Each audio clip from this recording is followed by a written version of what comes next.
Καλησπέρα σας. Λοιπόν, ονομάζομαι Σάρης Δημήτρης. Hello. Είμαι ο Αλέξανδρος. Ονομάζομαι Λευτέρης Χατζηδημητρίου. Είμαι ο Ανδρέας. Εργάζομαι στο Thundercats ως κουρέας. Το σταθερό όμως μου κάνει κυλίτσα. Είμαι μέλος του Thundercats Μάλιστα. και ο Κουρέου. Έχω την ατυχία να μοιράζομαι αυτό το παιδί που λέγεται Thundercats με τον Λευτεράκο. Είμαι βιντεογράφος και συνεργάζομαι με τα παιδιά στο Thundercats εδώ και κατάλαβα. περίπου ένα χρόνο.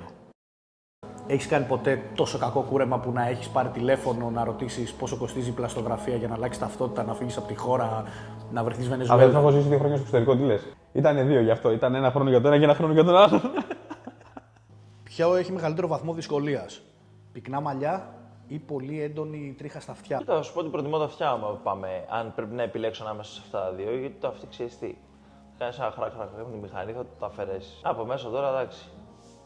Ψαλίδεις το έτσι. Αν κάποιος κλαίει μετά το κούρεμά του, το βάζει στο βίντεο ή το κόβει στο μοντάζ για να μην χαλάσει η αισθητική. Με αυτό ανοίγω το βίντεο. Αν ένας μπαρμπέρης χάσει το ψαλίδι του, μετατρέπεται σε life coach ή απλά σε έναν περίεργο τύπο που χαϊδεύει μαλλιά? Το δεύτερο.